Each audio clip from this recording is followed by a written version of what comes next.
Si tu veux développer un personal branding qui est fort et que les gens te suivent pour qui tu es et que vraiment ils achètent parce que c'est Ruben, parce que c'est toi et parce que du coup tu vas avoir cette prestance, tu vas avoir en fait ces connaissances qu'ils n'ont pas. Si tu veux en gros qu'ils achètent pour qui tu es et que vraiment ils créent du lien et que tu crées une communauté, il va falloir que tu aies un positionnement qui est polarisant. Si tu veux avoir un fort personal branding. Ce que j'entends par fort personal branding, c'est qu'en gros les gens achètent parce que c'est toi, parce que ils ont créé un fort lien avec toi, parce que je sais pas, ils connectent sur à la fois ta mentalité business dans la vie, enfin ta mentalité business, ta mentalité dans la vie, tu vois, et les liens que tu vas avoir avec eux, admettons, et avoir un positionnement polarisant pour pouvoir créer une scission, une polarité entre les personnes qui vont te suivre et les personnes qui ne vont pas te suivre.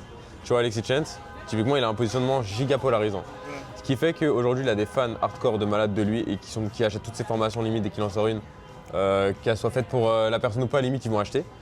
Et il a des personnes qui le détestent au plus haut point, qui disent qu'il est misogyne, machin. Je dis pas ressembler à Alexis Chance, pas à cet extrême-là, mais en gros, te positionner sur des idées reçues.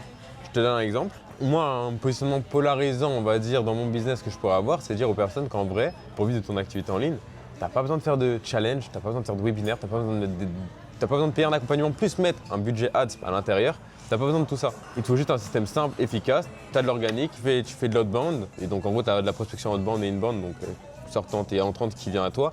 Et tu peux vivre dans ton activité. Et après, tu peux commencer à faire des ads. Parce que faire des ads avant, c'est cool, mais si tu es en vente, tu vas flinguer tout ton budget, tu vois. Alors que si tu commences déjà à avoir tes premiers appels de toi-même, etc., via l'organique, etc., tu t'améliores en vente. Et après, derrière, boum, tu peux faire des ads et être sûr que tu vas avoir un retour sur investissement. Moi, ce serait ça mon positionnement, par exemple. Il y en a qui seraient d'accord avec ça, il y en a qui ne seraient pas d'accord. Pareil pour les challenges, ceux qui font des webinaires, ils vont critiquer, tu vois, mon business model, ou ceux qui font des ads et tout, ils vont dire non, faut pas faire ça, faut faire des webinaires, c'est ça qui est intéressant et tout. Enfin bref, tout le monde va avoir ce positionnement polarisant. Et toi, ce qu'il faut que tu aies, c'est un positionnement polarisant par rapport à ton activité, mais par rapport à tes croyances aussi dans ta vie, etc. C'est-à-dire qu'en gros, si dans ta tête, toi, tu crois que voilà, c'est pas le fait de faire de l'argent qui va te rendre heureux, et il faut que tu mettes ça en avant. Il faut que tu mettes ça en avant parce que ça va créer une polarité. Il y en a qui vont dire mais non, vas-y, tu dis de la merde et tout, c'est parce que vas-y, t'as pas encore goûté à ça ou machin, et il dit de la merde. Et il y en a qui vont dire ouais, je suis entièrement d'accord avec lui. L'argent, c'est pas le plus important. Par contre, oui, c'est quelque chose qui peut te faire vivre beaucoup plus d'expérience. C'est intéressant. Mais par contre, oui, voilà, je suis d'accord que c'est pas le bonheur premier.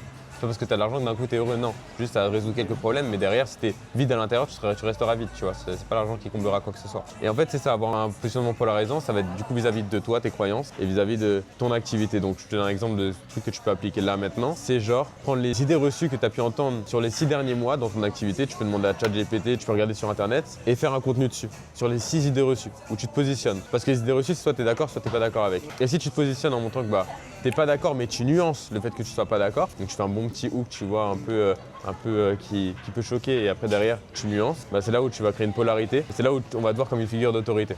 Merci. Merci. En gros, voilà, c'est ça qui va être important, ça va être que tu prennes les idées reçues que tu entends beaucoup dans ta niche, tu vois, et que tu les casses. Par exemple, moi pareil, je pourrais dire, et là c'est par contre, tu vois, là je t'ai fait un exemple pour mon business, mais si je te fais un exemple maintenant pour ma manière de penser sur la vie, je vais venir te dire qu'en vrai, travailler dur, ça sert à rien. Et qu'il faut pas travailler dur. Ça sert à rien, tu vas juste faire un burn-out et tout et tu vas faire que de la merde. Alors que par contre, si tu travailles intelligemment, ouais, là c'est bien. Parce que tous les gens qui vont dire sur les réseaux, ouais, faut travailler dur, faut se lever à 5 heures, c'est que de la merde ça en vrai. Ça correspond pas à tout le monde. Ils veulent faire une généralité, dire que c'est comme ça qu'il faut réussir, sauf que non, il n'y a pas de secret pour réussir. Chacun a sa manière de faire, tu vois. Maintenant, il faut trouver la bonne. Et en fait, c'est ça qui va venir polariser au niveau aussi de mes croyances. Et je vais attirer du coup des personnes vraiment comme moi qui vont matcher, sauf que du coup, les personnes avec moi là, qui vont être abonnés à moi, et limite, c'est déjà des clients. Ouais, je vois ce que tu veux dire. En gros, c'est vraiment réagir à des sujets qui font débat et me prendre une position dessus. Avec exactement. Et même quitte à limite un peu casser l'autre. Exactement. Ouais. Pour en fait créer une vraie polarité avec des gens qui vont me détester parce que du coup j'ai un mauvais avis par rapport à leur avis. Exactement. Si tu remarques dans la vie, il y a des polarités dans tout. Genre le bien, le mal, Dieu, diable. T'as des polarités dans tout. Donc si tu veux être aimé, il faut que tu sois détesté. Inox Tag, il n'est même pas le grave du monde.